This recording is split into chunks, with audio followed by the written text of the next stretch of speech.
اعوذ باللہ من الشیطان الرجیم بسم اللہ الرحمن الرحیم اعوذ باللہ من الشیطان اللعین الرجیم بسم اللہ الرحمن الرحیم الحمد للہ ذی المن والعحسان وذی العز والسلطان الذي خلق الإنسان وعلمه البيان والحمد لله الذي نبر قلوبنا بولاية محمد وآل محمد وعلى آله الطيبين الطاهرين المعصومين المنتجبين ولعنة الله على أعدائهم من الآن إلى قيام يوم الدين آمين يا رب العالمين. أما بعد فقد قال الله تبارك وتعالى في محكم كتابه المبين وهو أصدق الصادقين وقوله الحق. بسم الله الرحمن الرحيم. لا تقنطوا من رحمة الله إن الله يغفر الذنوب جميعا. صدق الله العلي العظيم وصدق رسوله النبي الكريم. سامعین گرامی قادر ناظرین محترم، ایصال ثواب کی مجلس ہے. آپ حضرات سے گزارش ہے کہ ایک مرتبہ سورہ الحمد اور 3 مرتبہ سورہ اخلاص کی تلاوت کر کے مرحومہ بنت زہرا بنت سید محب الحسن، مرحومہ خاتون زہرا بنت سید اکبر حسین کی ارواح مقدس کے لیے سورہ مبارکۃ الفاتحہ اس دعا کے ساتھ کہ اللہ اس مجلس حسین کے ذریعے ان کے درجات بلند فرمائے، ان کے گناہ کبیرہ صغیرہ ختم فرمائے، ان کے اعلیٰ علیین میں جگہ عنایت فرمائے، کہ قبر کو روشن اور جنت میں تبدیل فرمائے. جوار معصومین، لطف عنایات معصومین عنایت ہو، ان کی تمام کوتاہیوں کو در آل محمد مجلس حسین کے ذریعے ختم فرما. یہ مومن سید زیغم عباس کی طرف سے مجلس ہے، اللہ ان کی بھی توفیقات میں اضافہ فرمائے. یقیناً مرحومین کو یاد کرنا، مومن جو سامنے نہیں ہے اس کی طرف متوجہ ہونا، ان کے قبر کے عذاب کو کم کرانا، تخفیف کرا دینا، مشکلات کو ان کو دور کر دینا، یہ بہت بڑی دولت ہے، بہت بڑا کرم. لہذا یقیناً ایک مومن ہے اور مومن کی مومنہ کی ایصال ثواب کی مجلس ہے. پوچھا گیا امام معصومین علیہ السلام سے، ما حق المؤمن علی المؤمن؟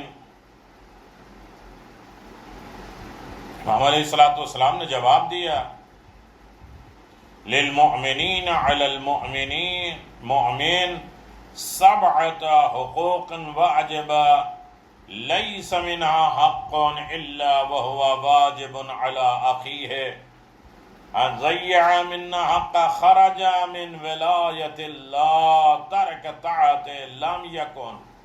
اللہ اکبر. ایصال ثواب کے ضمن میں یہی ایک حدیث انسان کی زندگی کے لیے کافی ہے. معلی ابن خنیس نے امام جعفر صادق علیہ السلام سے عرض کی، مومن کا مومن پر حق کیا ہے مولا؟ مومن کا رتبہ کیا ہے؟ مومن کا مقام کیا ہے؟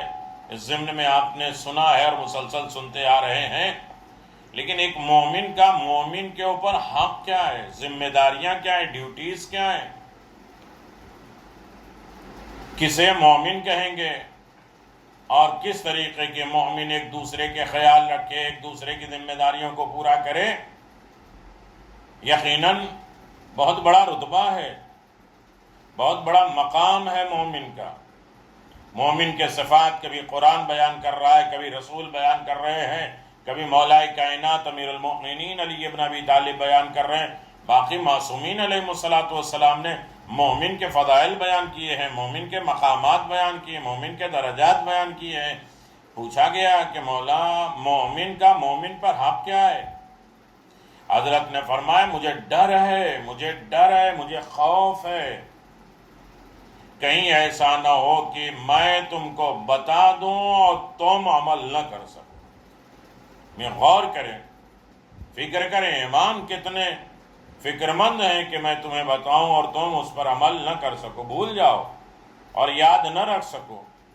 میں نے عرض کیا ایسا نہ ہوگا۔ فرمایا مومن پر 7 واجبی حقوق ہیں، ذمہ داری، فرائض، واجبی حقوق جو لازم ہیں ہر عالم میں، جسے کرنا ہی کرنا ہے، اور کوئی حق ایسا نہیں ہے جو ایک پر ہو دوسرے پر نہ ہو۔ ایک مومن پر ہے تو دوسرے مومن کے اوپر بھی وہی حق ہے۔ ایسا نہیں کہ ایک طرفہ جو ہے انسان حق ادا کرتا رہے اور دوسرا والا اسے ناحق کرتا رہے اور اس کے حقوق کو پامال کرتا رہے۔ کوئی ایسا حق نہیں ہے جو ایک پر ہو دوسرے پر نہ ہو۔ اگر ان میں سے ایک حق تلف ہو گیا، چھوٹ گیا، ختم کر دیا، نہیں ادا کیا تو خدا کی نافرمانی ہوئی اور اس کی ولایت سے باہر ہو گیا۔ انما ولیکم اللہ، اللہ ولی ہے، اس کے رسول ولی ہے، حالت رکوع میں زکوٰۃ دینے والا علی ولی ہے۔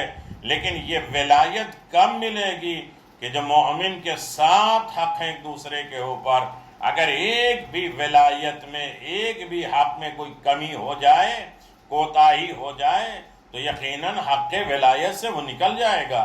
یعنی ولایت یعنی سرپرستی، ولایت یعنی کنٹرول، ہمارے جسم ہیں، ہمارے اعضاء ہیں، ہمارے تمام پارٹ آف باڈی ہیں، ہے ہمارا، لیکن اس پر حکومت کسی اور کی ہے۔ ہم اپنی مرضی سے نہ ہاتھ، نہ زبان، نہ آنکھ، نہ کان، کوئی بھی چیز اپنے اعتبار سے ہم استعمال نہیں کر سکیں۔ ہم کہیں کہ آقا یہ ہاتھ میرا ہے، لیکن آپ کے قبضے میں ولایت میں ہے، جو چاہیں یہ ہاتھ سے لیں، ہاتھ سے لیں، آنکھ سے لیں، زبان سے لیں، کردار سے لیں، عمل سے لیں، روح سے لیں، یہ سب کے حاکم آپ ہیں۔ ہم اپنی جانوں پر اتنی حکومت نہیں رکھتے جتنی حکومت آپ کی ہمارے جانوں کے اوپر، ہماری زندگی پہ۔ یہی تو کربلا والوں نے کہا، بظاہر جسم میرا ہے لیکن حاکم آپ ہے، ولایت آپ کی ہے، لہذا ایک مرتبہ کیا کتنی مرتبہ ذبح کیا جائے اور قتل کر دیا جائے، جلا کے راکھ کر دیا جائے، ہر ایک آپ کی آواز پہ لبیک کہنے کے لیے تیار ہے۔ کیوں؟ اس لیے کہ حق ولایت۔ تو ولایت بہت اعلیٰ ڈگری ہے، وہ کمال کی ہے، جہاں روح اور امر، علم، قرب الہی سب جمع ہو جاتے ہیں وہاں ولایت۔ ولایت یعنی حاکمیت، ولایت یعنی سرپرستی۔ اب یہ کون کہہ سکتا ہے کہ خداوند عالم کی ولایت سے ہم نکل جائیں گے تو ہم کیا رہ جائیں گے؟ کچھ بھی نہیں رہ جائیں گے۔ وہی ہمارا حاکم ہے، وہی ہمارا سرپرست ہے، وہی ہمارا نگراں ہے، وہی ہمارا خالق ہے، وہی ہماری زندگی اور موت کا مالک ہے، سب کچھ اسی کے قبضے میں ہے۔ اور پھر اس کے بعد اگر انسان نے مومن کا حق ادا نہیں کیا، مومن کے حق کو پامال کر دیا، تو خدا اپنی ولایت سے نکال دیتا ہے۔ خدا اپنی ولایت سے اگر نکال دے تو ہم جائیں گے کہاں؟ نہ زمین، نہ آسمان، نہ رزق، نہ ہوا، نہ صحت، نہ برکت، نہ عزت، نہ شہرت، کچھ بھی تو نہیں ہے خدا کے علاوہ۔ کہتے ہیں اگر کوئی ایک میں سے ایک حق بھی تلف ہو جائے، چھوٹ جائے، تو یہ نافرمانی کے ضمن میں آئے گا، اور نافرمانی اگر ہو گئی تو اس کی ولایت سے باہر ہو گیا، پھر اسے ایمان کا کوئی حصہ نصیب نہیں ہوگا، نہ ایمان رہے گا نہ ولایت رہے گی۔ یعنی کتنا امپورٹنس ہے مومن، کتنا اہم ہے مومن، کتنا قیمتی ہے مومن، اور مومن کا حق کتنا عالی ہے کہ اگر اس کی کوتاہی ہو گئی تو ولایت سے بھی، ولایت الہی سے بھی نکال دیا جائے گا، ایمان خدا سے بھی نکال دیا جائے گا۔ بظاہر مومن رہ کے بے ایمان رہے گا، بغیر ایمان کے رہے گا۔ اللہ اکبر، اسے ایمان کا کوئی حصہ، کتنے درجات اس میں سے کوئی حصہ اسے ملنے والا نہیں ہے۔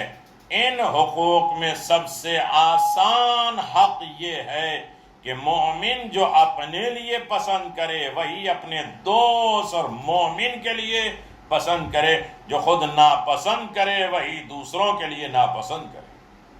ہمیں پسند ہے کہ ہمارے پیٹھ پیچھے کوئی بات نہ کرے، ہمیں پسند ہے کہ ہماری کوئی توہین نہ کرے، ہمیں پسند ہے کہ ہمیں کوئی برے ناموں سے یاد نہ کرے، ہمیں پسند ہے کہ ہمیں پہلی پوزیشن پہ کوئی یاد کرے۔ ہمیں کھانا کیا پسند ہے، لباس کیا پسند ہے، فکر کیا پسند ہے، خیال کیا پسند ہے، ہم کن طریقے سے کیا چیزیں لائک کرتے ہیں، وہی اپنے برادر مومن کے لیے انسان لائک کرے، پسند کرے، باتوں میں، گفتارے میں، رفتاروں میں، روحانیت میں، فکروں میں، خیالات میں، ہر اعتبار سے وہی چیز انسان کے ذہن میں بیٹھ جائے کہ ہمیں جو کچھ بھی پسند ہے وہ ہمارے اس کے لیے پسند ہے۔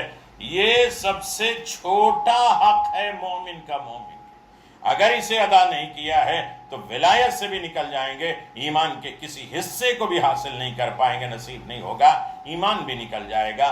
لہذا مومن بہت قیمتی ہے، جو ایک انسان کو ولایت سے بھی نکال سکتا ہے، ایمان کے دائرے سے بھی ہٹا سکتا ہے۔ صلوات پڑھ دے محمد و آل محمد وعجل فرج علیہ۔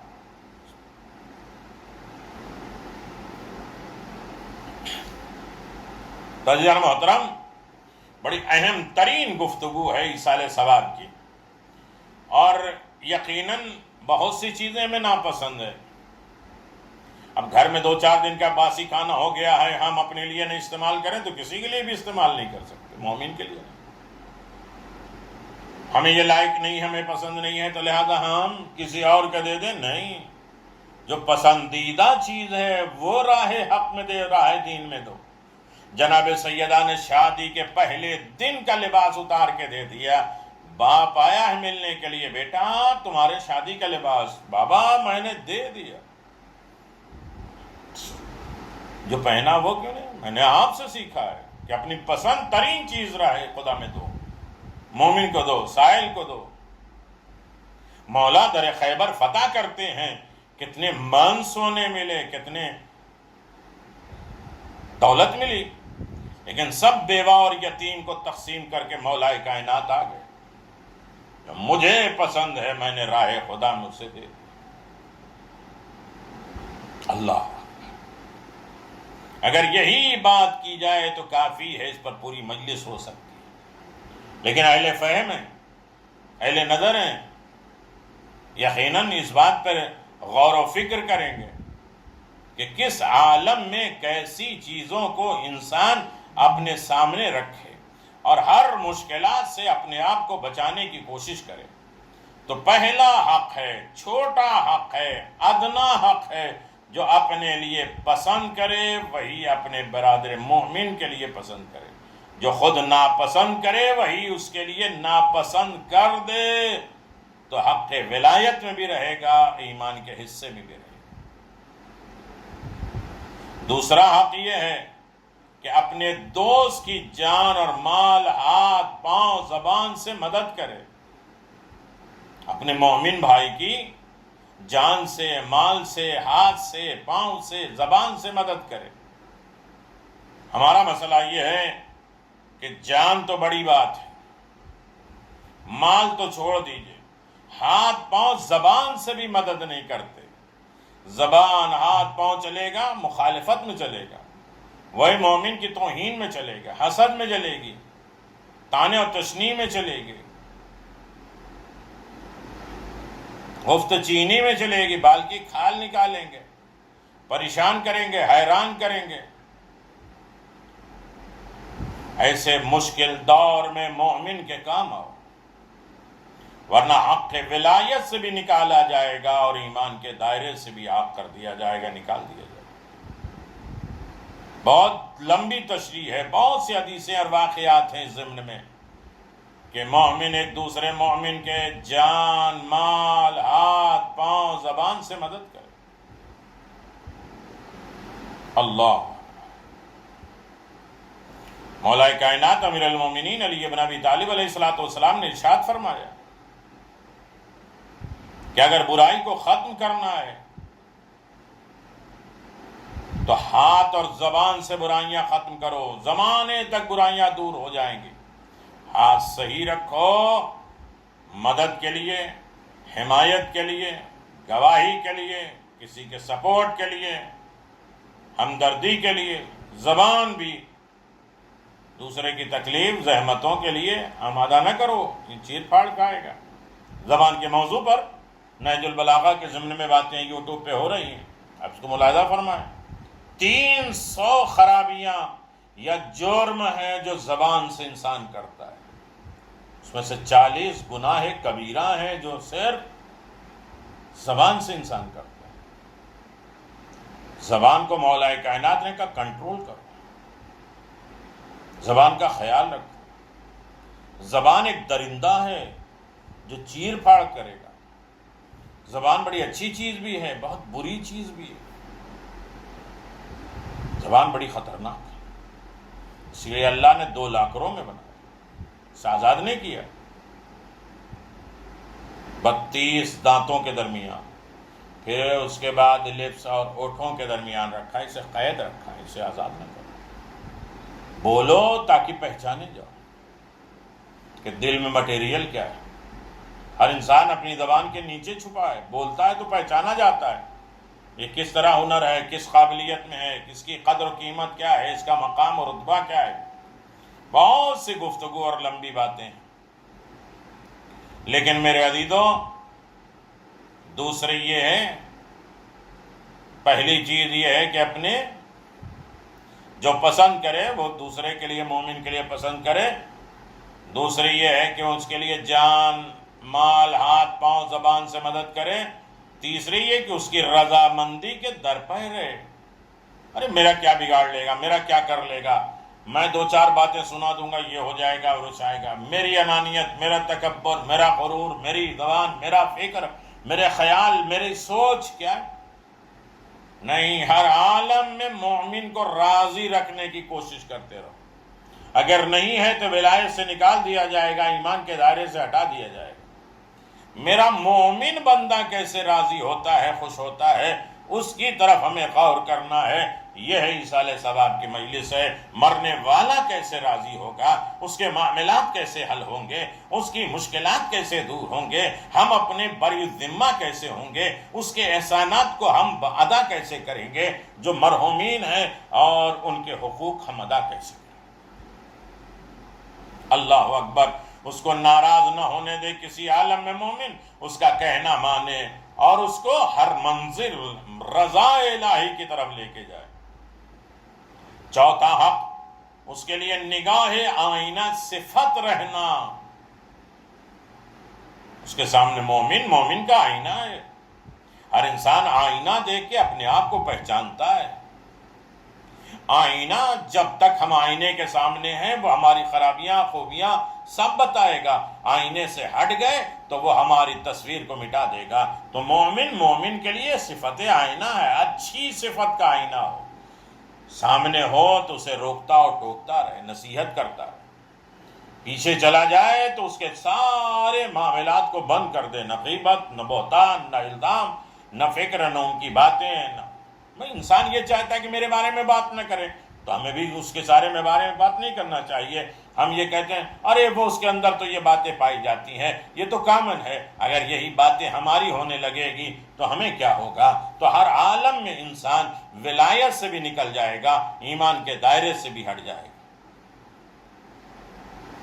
پانچویں چیز ہے، وہ بھوکا ہو تو تم شکم سیر نہ ہو۔ اگر وہ بھوکا ہے تو تم پیٹ بھر کر نہ کھاؤ، فکر مند رہو کہ اس کے پیٹ بھریں۔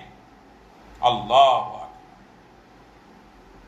وہ پیاسا ہے تو تم سیراب نہ ہو، تم لباس پہنو تو وہ برہنہ نہ ہو۔ اتنا خیال، کل گفتگو ہوئی تھی کہ مومن سگا بھائی ہے، ایک چاہے ماں باپ سے نہ بھی پیدا ہو۔ یہ ہے مقام، اگر اس بارے میں غور کیا جائے تو بڑی باتیں آئیں گی۔ چھٹے، تمہارے پاس خادم ہو یا تمہاری خادمہ ہو جو تمہاری خدمت کرے، مومن بے نوکر چاکر ہو تو اس وقت تک تم پر فرض ہے کہ اپنے نوکر کو بھیج کر ان کے کپڑے دھلواؤ، ان کے کام کرواؤ۔ اس وقت تک تم کا فرض ہے کہ اپنے نوکر کو بھیج کر ان کے کپڑے دھلواؤ۔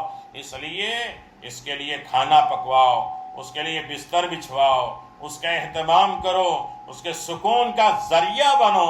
کیوں کوئی کہے کہ امیر المؤمنین نے کہاں کہا ہے؟ مولا نے فرمایا ان تکون عینہی ودلیل مراتی والخامس ان لا تشبع یجوز ولا تدرا یضبع ویکتب یعمر۔ بھوکا ہے تو تم نہ کھاؤ، وہ پیاسا ہے تو نہیں کھاؤ۔ اور ساتواں، ان یکون لک خادم لک امرات تقدم علیہ ولیس له امرات تقدم علیہ ان یبث خادمک یغسل ثوبہ ویصنع طعامہ ویہتم فراشہ۔ تمہارے پاس اگر نوکر ہیں، غلام ہیں، کنیزیں ہیں، نوکرانی ہیں، اور مومن کے اوپر نہ ہو تو ان کے بھیجو، ان کو کپڑے دھلواؤ، ان کو کھانا بنواؤ، ان کے بستر لگواؤ، اور یہی چیزیں سب بتایا گیا ہے۔ اور ساتویں ہے تبرع قسمت تجیب الدعوت وتعود مریض وتشهد جنازت ان کان له حاجت تبارت مبارد الہی قضاها لا تکلف عن یسعها۔ اللہ اکبر۔ فَإِذَا فَعَلْتَ ذَلِكَ وَصَلِّ يَأْتِكَ بِوِلَایَةِ وِلَایَةِ وِلَایَةِ۔ اللہ اکبر۔ ساتویں، دوست مومن کی قسم پوری کرے، اس کی دعوت کو قبول کرے، بیمار ہو جائے تو اس کی عیادت کر جائے، مر جائے تو اس کے جنازے میں شریک ہو، اگر اسے کوئی ضرورت پیش آئے تو اسے پورا کرنے کی کوشش کرتے رہو، جلدی کرو۔ وہ مجبور ہو کر تم سے سوال نہ کرے، اگر یہ مرحلہ طے کر لیا تو تمہاری محبت، تمہاری ایمانداری اور تمہاری مروت اس کی محبت تمہاری محبت سے وابستہ ہو جائے گی، مل جائے گی، اور ایمان مل جائے گا، انسان کامل ہو جائے گا، نہ ولایت سے نکلے گا، نہ ایمان کے دائرے سے نکلے گا۔ لہذا یہ 7 فرض، 7 ذمہ داریاں، 7 واجبات ہیں جو ہر مومن کے لیے ہے، ورنہ وہ ولایت الہی سے بھی نکلے گا، ایمان کے دائرے سے بھی ہٹ جائے گا۔ اللہ صلوات بر محمد و آل محمد۔ اللہم صلی اللہ علیہ وسلم۔ معلی ابن خنیس کہ اس روایت میں ایک سلسلے سے جملہ بھی نقل ہوا ہے، جب تم نے یہ کر لیا تو اپنی محبت کو اس کی محبت سے اور اس کی محبت کو خداوند عالم کی محبت سے وابستہ اور کنیکٹ کر دو۔ اللہ اکبر۔ امام علیہ السلام کے پاس ایک شخص حاضر ہوا، امام نے ابن یعفور کی طرف مخاطب ہو کے فرمایا، ابن ابی یعفور، رسول اللہ نے فرمایا ہے کہ جس میں یہ 6 خصلتیں، 6 عادتیں ہوں گی، وہ حضور خدا کے روبرو اور داہنی طرف لوگوں کے ہوگا۔ یعنی اگر یہ 6 عادتیں پیدا ہو گئی ہیں تو وہ رسول کے ساتھ ہوگا۔ ابن ابی یعفور نے عرض کیا کہ وہ کون سی خصلت، وہ کون سی عادت، وہ ہیبٹ کون سی ہے، میں آپ پر فدا ہو جاؤں۔ فرمایا مسلمان اپنے بھائی کے لیے وہی چیز پسند کرے جو اس کو اپنے عزیز ترین گھر والوں کے لیے محبوب ہے۔ مرد مسلمان اپنے دوست کے لیے وہ بات ناپسند کرے جو اپنے عزیز ترین رشتہ داروں کے لیے ناپسند کرتا ہے، اس سے پرخلوص محبت کرے۔ ابن ابی یافور رونے لگے، پوچھا پرخلوص محبت کیوں کر رکھی جائے؟ امام نے فرمایا اس کی 3 صورتیں ہیں، کیسے پرخلوص محبت رکھی جائے؟ اس کے 3 راستے ہیں۔ اس کی فکر میں فکر کریں، اس کی خوشی میں خوش رہیں، اس کے غم سے غمزدہ رہے۔ آج کسی کے ہاں جی جنازہ نکلتا ہے، میت ہو جاتی ہے، لوگ جاتے ہیں، فرش عزا بچھاتے ہیں، ہمدردی دکھاتے ہیں، رحم و کرم ہوتا ہے، ان کے غم میں شریک ہوتے ہیں، اور معاملات جہاں خوشی کا ہوتا ہے ان کی خوشی میں خوش ہوتے ہیں۔ مومن کے لیے حالات جو بگڑتے ہیں اس کی فکر میں رہتے ہیں، اور اس کی فکر میں رہتے ہیں کہ کیسے حالات بدلا جائے اور سکون کی دعوت دی جائے۔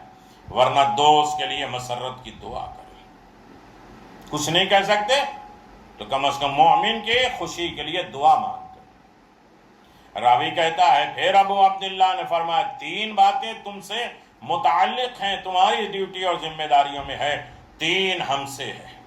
3 کا وعدہ تم کرو، 3 کا وعدہ ہم کرتے ہیں۔ ہمارے شرف سے باخبر رہو، ہمارے مقام، ہمارے رتبے، ہمارے منزل اور مقام سے باخبر رہو، ہماری اولاد کا خیال رکھو، ہمارے مستقبل کا انتظار کرو۔ جو مومن مستقبل کا انتظار کرو، امام زمان آنے والے ہیں، کیسے کریں گے، کیا کریں گے؟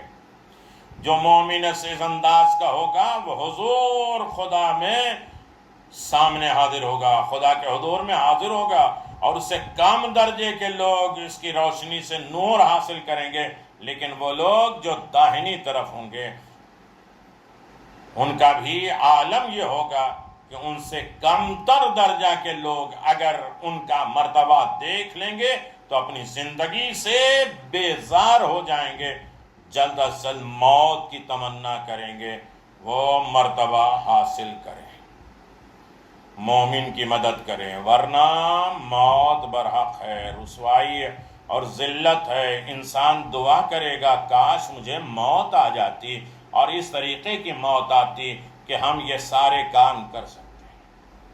یعنی مطلب یہ ہوا ایصال ثواب کا کہ ہمیں خود غرضی کی زندگی نہیں گزارنا ہے، ہمیں جانور صفت نہیں ہونا ہے، ہمیں ایک مومن بننا ہے اور کسی کے کام آنا ہے۔ حضرت امام حسن مجتبیٰ علیہ السلام کا واقعہ مشہور ہے۔ عبداللہ ابن عباس کہتے ہیں کہ امام حسن مجتبیٰ علیہ السلام کے ساتھ خانہ کعبہ کے اندر اعتکاف کر رہا تھا، 3 دن روزے کے ساتھ خانہ کعبہ میں، گھر خدا کے گھر میں دنیا داری سارے معاملات کو چھوڑ کر خدا کی طرف متوجہ ہونے کے لیے اعتکاف کر حضرت طواف کر رہے تھے، امام حسن طواف کر رہے ہیں۔ اسی وقت ایک بوڑھا شخص سامنے آیا اور حضرت سے کہا فرزند رسول ایک آدمی کا قرض دار ہوں، مولا میں مقروض ہوں۔ امام کیا کر رہے ہیں؟ طواف کر رہے ہیں۔ امام کس میں ہے؟ اعتکاف میں۔ بوڑھا آدمی آیا، مولا میں مقروض ہوں، ایک آدمی کا قرضہ میرے اوپر ہے، اگر ہو سکے تو اس کا فرمایا یہ خط گورنر کو دے دینا، مدینے سے آواز پہنچا، اور رات ہی کو قرض آپ ادا فرما دیجیے گا۔ امام نے خط لکھا۔ حضرت نے فرمایا اسی خانہ کعبہ کے رب کی قسم آج میرے پاس کچھ بھی نہیں۔ اس مرد نے کہا، حضرت سے کہا اگر ممکن ہو سکے تو اسے کچھ مہلت لے لیجئے، آپ کہہ دیجئے کہ کچھ دن رک جاؤ، اسے نہ ستاؤ، اسے نہ پریشان کرو، چھوڑ دو اپنے قرضے کو، مہلت دلوا دیجئے۔ چنانچہ اس نے جیل کی دھمکی دے دی، اگر قرضہ نہیں ادا کرو گے تو تمہیں بند کرا دیں گے۔ ابن عباس کہتے ہیں کہ میں نے دیکھا کہ حضرت نے طواف اسی جگہ چھوڑ دیا۔ امام حسن مجتبیٰ طواف خانہ کعبہ چھوڑ رہے ہیں، اعتکاف کا طواف ہے، اعتکاف میں ہے، خدا کے گھر کی عبادت کر رہے ہیں، طواف چھوڑ دیا، اس مرد کے ساتھ چل پڑے۔ میں نے کہا مولا آپ کا تو اعتکاف ہے، مسجد سے نہیں نکلا جاتا۔ حضرت نے فرمایا صحیح ہے اعتکاف میں ہوں، لیکن بابا جان نے فرمایا، میرے بابا نے فرمایا، انہوں نے ہمارے نانا سے فرماتے ہوئے سنا ہے، اگر کسی نے برادر مومن کی حاجت روائی کی تو اس کی مثال اس شخص جیسی ہے، اس شخص کی ہے جس نے 9000 سال تک دنیا کے روزوں اور شب کی سحر خیزی، رات کی بیداری، شب بیداری کے ساتھ خدا کی عبادت کی ہے، 9000 سال روزہ رکھا ہے اور شب بیداری کی ہے، خدا کی عبادت کی ہے۔ کون لوگ جو مومن کے کام آتے ہیں؟ دنیا میں جو انسان مقروض ہے اس کا قرضہ کوئی اور اتار سکتا ہے، لیکن جو قبر میں مقروض ہیں اور اتفاق سے وہ والدین بھی ہیں، قریبی رشتہ دار بھی ہیں، تو ان کے قرض کو ادا کرنے کی کوشش کریں۔ ان کا اجر و ثواب کتنا ہوگا؟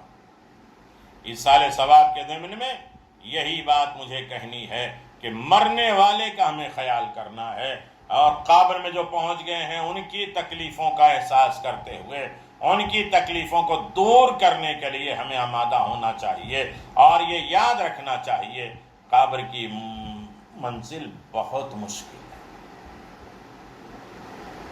حد درجہ مشکل ہے، لہذا ان مشکلات سے بچنے کے لیے ہر عالم انسان کوشش کرے کہ مرنے والے کی تکالیف کو دور کرے۔ سال ثواب کے ضمن میں یہ مجلسیں جاری ہیں۔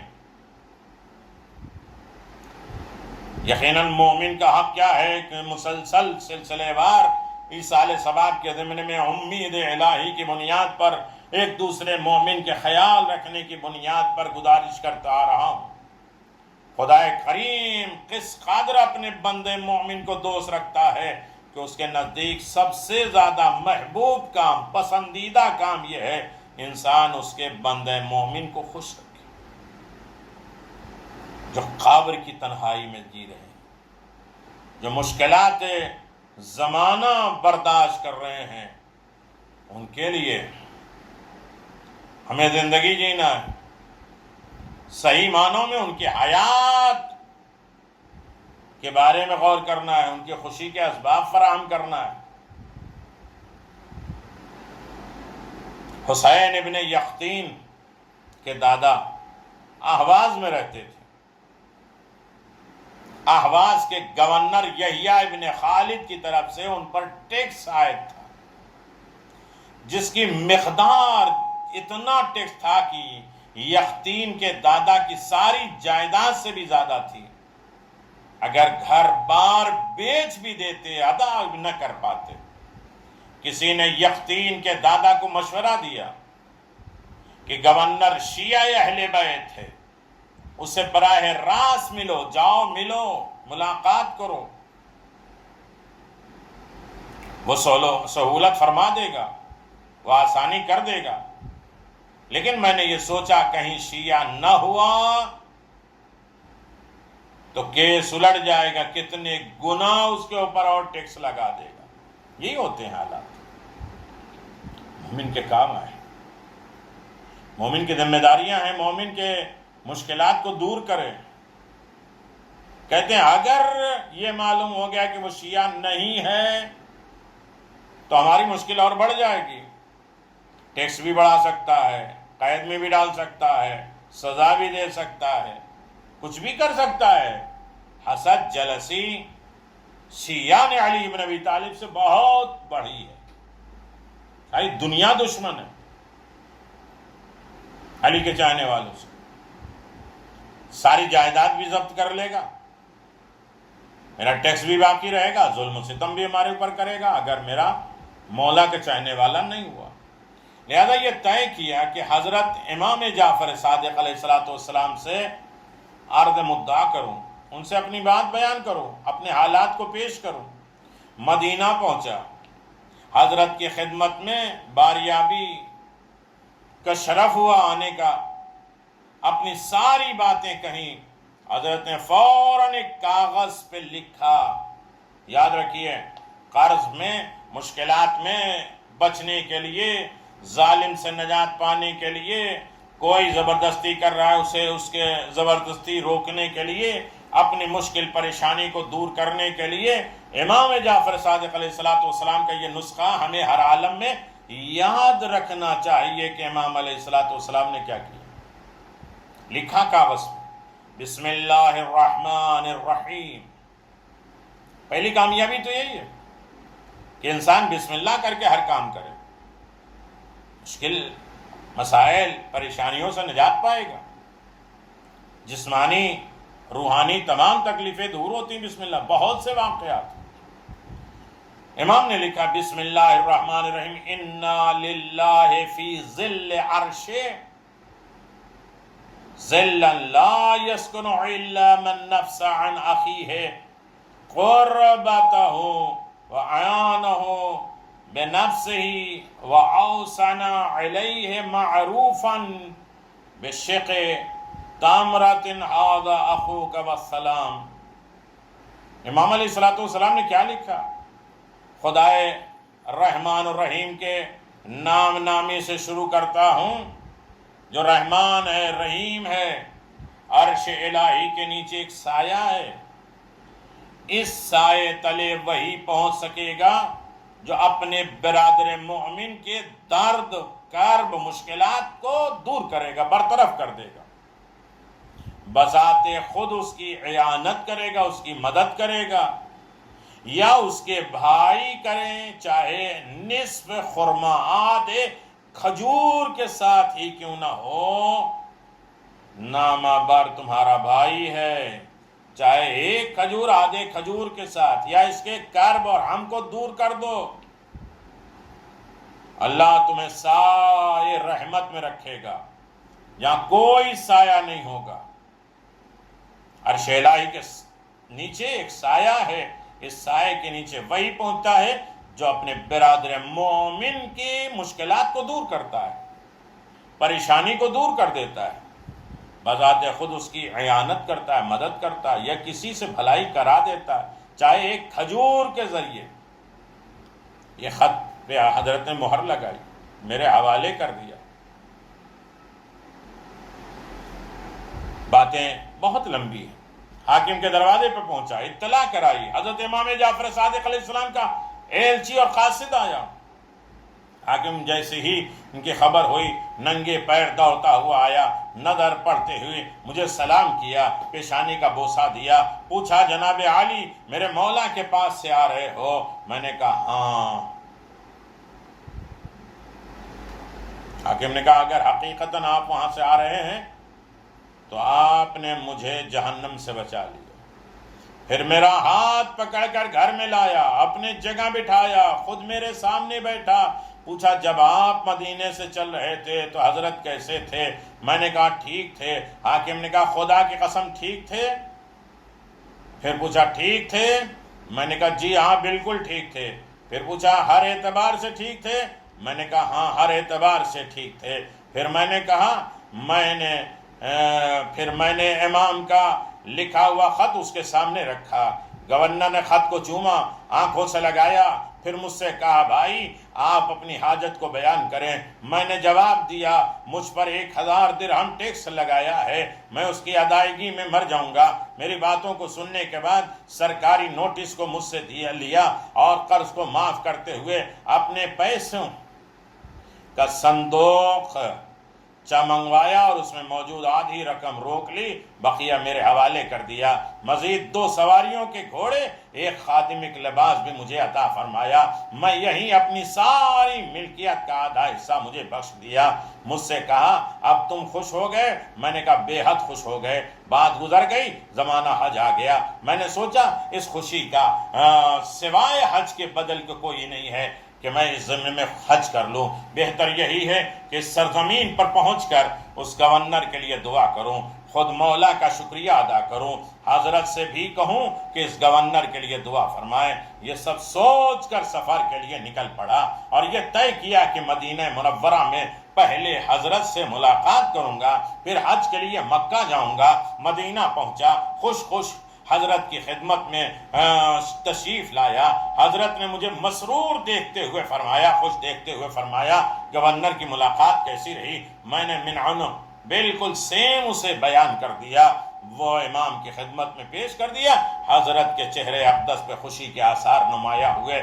میں نے آپ کی مسرت کو دیکھتے ہوئے حضرت سے عرض کیا، آقا گورنر کے انداز سے آپ خوش ہوئے، میری دعا ہے کہ خدا ان کو تمام مرحلوں میں خوش رکھے. اللہ اکبر. میرے اس کہنے پر امام نے فرمایا، خدا کی قسم گورنر نے نہ صرف مجھے خوش کیا بلکہ میرے آباء و اجداد علیہم السلام کو خوش کیا. خدا کی قسم اس گورنر نے حضرت امیر المؤمنین علی ابن ابی طالب، حضرت ختم مرتبت صلی اللہ علیہ وسلم کو خوش کیا. یہی نہیں، اس نے صاحب عرش خدا کو خوش کیا. توجہ کی جگہ ہے، اس گورنر نے صرف امام کے خط پر احترام کیا بلکہ امام کے اس ارشاد پر کہ تمہارا بھائی اس نے اپنے آدھی جائیداد انہیں بخش دی ہے، اسی حدیث کے چند نقطے کو واضح کر دیا کہ مومن کو خوش کرنا خدا، رسول اور ائمہ معصومین کی خوشنودی کا سبب ہے. دوسرا یہ مرحلہ ہے کہ برادر مومن کی ضرورت کو جہاں تک ممکن ہو پورا کر دو، اگر نہ ہو سکے تو دعا سے فراموش نہ کرنا. اور امام کی سیرت و سنت یہ ہے کہ امام نہیں پورا کر پائے تو بھیج دیا، لیکن جو چاہنے والا تھا صرف امام کے لیٹر کو چوما نہیں، امام کے ادب و احترام نہیں کیا، صرف سلام نہیں کیا، امام کے آرڈر کو بھی فالو کیا. ہمارا مسئلہ یہ ہے کہ ہم امام کی باتوں کو خوش کرتے ہیں. خیبر، خندق، یہ سب چیزیں ہیں، ٹھیک ہے، اچھی باتیں ہیں، اس پر نعرے بھی لگاتے ہیں اور لگانا بھی چاہیے، لیکن امام کی باتوں سے خوش ہو گئے، امام کے آرڈر کو فالو نہیں کیا. اللہ اہم موقع پر انسان کو خدا کی بارگاہ میں سوال کرنا چاہیے، لیکن آل محمد کے توسل سے، کیونکہ آپ حضرات بارگاہ الہی سے پہنچنے کا ذریعہ ہیں. آل محمد کے ذریعے انسان اپنے مراد کو پا لیتا ہے، اپنے مقصد کو پا لیتا ہے. آل محمد نے چاہا کہ میرا چاہنے والا کبھی مایوس نہ ہو، آل محمد نے چاہا کہ میرا چاہنے والا کبھی پریشان نہ ہو. میرے عزیزو، یقیناً ہر طریقے سے محمد اور آل محمد نے دنیا کی ساری پریشانی دور کر دی. خود اپنی زندگی کو مشکلات اور پریشانی میں ڈال کے اپنے چاہنے والے کو ہر آفت اور بلاؤں سے بچایا. عزیزو، مہمان کے رسپیکٹ اس نے کیا، خط کو چوما.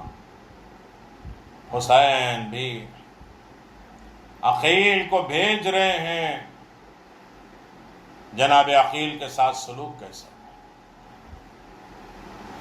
امام حسین علیہ السلام کے ساتھ کیا سلوک کیا گیا؟ وقت عصر، روز عاشور، حمید کہتا ہے میں قتل گاہ میں موجود تھا. حضرت سید الشہداء خاک گرم ریت پر غش میں پڑے تھے. تمام جسم نازنین فرزند خیر المرسلین کا تیروں سے چھیدا ہوا تھا. کچھ تیر بدن میں پیوست تھے. ناگاہ شمر ملعون مستعد سامر عظیم کا ہوا، جس سے زمین کربلا کو زلزلہ ہونے لگا. امام نے اسے کرب بے چینی کی وجہ سے آنکھیں کھولی، بکمال حسرت و شمر کو دیکھا. بضیفن نقاہت فرمایا ہے، شمر آخر تو مجھے قتل ہی کرتا ہے، اتنی مہلت تو دے دے کہ میں نماز عصر ادا کر سکوں. حضرات نہ معلوم اس کلمے میں شمر ملعون پر کیا اثر کیا کہ وہ شقی ہٹ گیا. کہا اے حسین، اگر تم کو نماز نفع پہنچا دے، بخشوا دے، بچا لے تو جلد پڑھ لو، نماز سے بچنے والے نہیں. اللہ اکبر. تو اس وقت حضرت نے چاہا کہ ہاتھوں کو ٹھیک کر کے اٹھائیں، لیکن سنبھالا نہ گیا، تورا کے خاک پر گر پڑے. بہرحال نہ معلوم ان کے دستہائے مجروح اور خون آلود سے گرم خاک پر کیسے تیمم کی ہوگی، کس دریا سے.